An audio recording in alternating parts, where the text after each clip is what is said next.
my name is Father Mike Schmitz, and you're listening to the Bible in a Year podcast, where we encounter God's voice and live life through the lens of Scripture. The Bible in a Year podcast is brought to you by Ascension. Using the Great Adventure Bible timeline, we'll read all the way from Genesis to Revelation, discovering how the story of salvation unfolds and how we fit into that story today. It is day 282. We have departed from the time of the exile, the time of the return, and now we are in the Maccabean revolt, that time period. A number of books that majority of people who are part of this, y'all who are part of this Bible in a Year community, maybe have never read. But the Orthodox Church and the Catholic Church believe these books to be part of the canon. They're called the Deuterocanonical books. We talked about a little bit about them when we read the book of Judith and Baruch and Tobit and some of the parts of Daniel and Esther that were not necessarily in the Protestant translations of the Bible.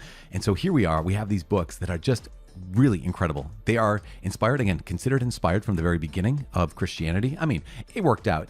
The church, the Bible was really codified in maybe say 350, 398 with the different Council of Rome, the Council of Carthage in 398. And then when it was challenged in the 1500s, the Council of Trent said, okay, these 73 books, including these books in the Septuagint. Now, one of the reasons why, well, we'll get into it later on, but we are in great company right now. In day 282, we're reading 1 Maccabees chapter 1, which is actually quite a long chapter. All these chapters in Maccabees are a bit longer, so settle in and enjoy this story. It's remarkable, it's incredible, it's dramatic, it's phenomenal, it's courageous. And also Sirach chapter 1, 2, and 3. We're also reading Proverbs 21, verses 29 to 31. As always, the Bible translation I'm reading from is the Revised Standard Version, Second Catholic Edition. I'm using the Great Adventure Bible from Ascension. If you want to download your own Bible in a Year reading plan, you can visit ascensionpress.com/Bible in a Year. You can also subscribe to this podcast by clicking on subscribe and receiving daily episodes and daily updates. As I said, it is the first day, day 282 of the Maccabean Revolt. And so enjoy the story. The story is remarkable. First Maccabees is what we're doing for the next number of days. And then afterwards is Second Maccabees. They're kind of the same story told in different ways. Kind of a little bit like Numbers and Deuteronomy, were more or less the same story told in different ways, but we'll get there when we get there. Today, we're reading Maccabees chapter 1, Sirach chapter 1, 2, and 3, and Proverbs 21, verses 29 through 31. The first book of the Maccabees, chapter 1, Alexander the Great. After Alexander, son of Philip the Macedonian, who came from the land of Kittim, had defeated Darius, king of the Persians and the Medes, he succeeded him as king. He had previously become king of Greece. He fought many battles, conquered strongholds, and put to death the kings of the earth. He advanced to the ends of the earth and plundered many nations. When the earth became quiet before him, he was exalted, and his heart was lifted up. He gathered a very strong army and ruled over countries, nations, and princes, and they became tributary to him. After this, he fell sick and perceived that he was dying. So he summoned his most honored officers who had been brought up with him from youth, and divided his kingdom among them while he was still alive. And after Alexander had reigned 12 years, he died. Then his officers began to rule, each in his own place. They all put on crowns after his death, and so did their sons after them for many years, and they caused many evils on the earth. Antiochus Epiphanes and the renegade Jews. From them came forth a sinful root, Antiochus Epiphanes, son of Antiochus the king. He had been a hostage in Rome. He began to reign in the 137th year of the kingdom of the Greeks. In those days, lawless men came forth from Israel and misled many, saying, "Let us go and make a covenant with the Gentiles round about us. For since we separated from them, many evils have come upon us." This proposal pleased them, and some of the people eagerly went to the king. He authorized them to observe the ordinances of the Gentiles, so they built a gymnasium in Jerusalem, according to Gentile custom, and removed the marks of circumcision, and abandoned the holy covenant. They joined with the Gentiles and sold themselves to do evil. Antiochus in Egypt. When Antiochus saw that his kingdom was established, he determined to become king of the land of Egypt, that he might reign over both kingdoms. So he invaded Egypt with a strong force, with chariots and elephants and cavalry, and with a large fleet. He engaged Ptolemy, king of Egypt, in battle, and Ptolemy turned and fled before him, and many were wounded and fell. And he captured the fortified cities in the land of Egypt, and he plundered the land of Egypt. Persecution of the Jews. After subduing Egypt, Antiochus returned in the 143rd year. He went up against Israel and came to Jerusalem with a strong force.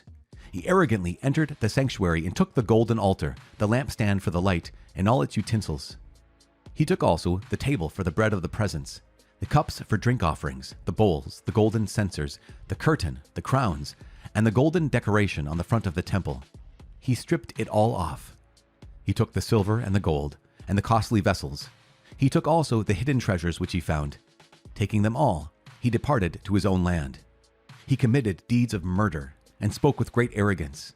Israel mourned deeply in every community. Rulers and elders groaned.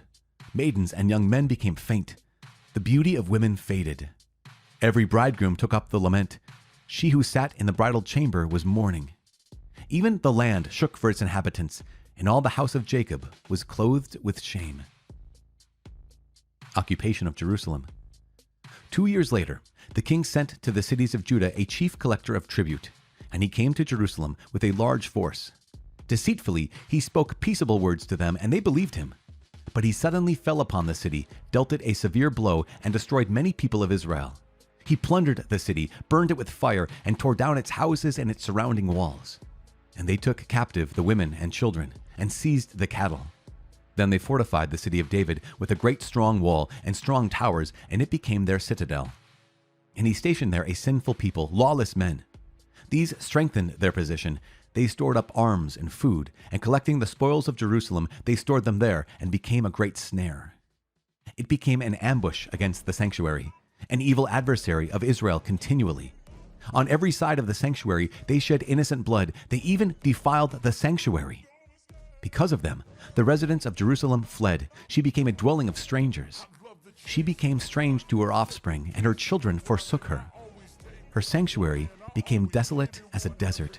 Her feasts were turned into mourning, her Sabbaths into a reproach, her honor into contempt. Her dishonor now grew as great as her glory. Her exaltation was turned into mourning. Installation of Gentile cults. Then the king wrote to his whole kingdom that all should be one people, and that each should give up his customs. All the Gentiles accepted the command of the king. Many, even from Israel, gladly adopted his religion. They sacrificed to idols and profaned the Sabbath. And the king sent letters by messengers to Jerusalem and the cities of Judah. He directed them to follow the customs strange to the land, to forbid burnt offerings and sacrifices and drink offerings in the sanctuary, to profane Sabbaths and feasts, to defile the sanctuary and the priests, to build altars and sacred precincts and shrines for idols, to sacrifice swine and unclean animals, and to leave their sons uncircumcised. They were to make themselves abominable by everything unclean and profane, so that they should forget the law and change all the ordinances. And whoever does not obey the command of the king shall die. In such words he wrote to his whole kingdom.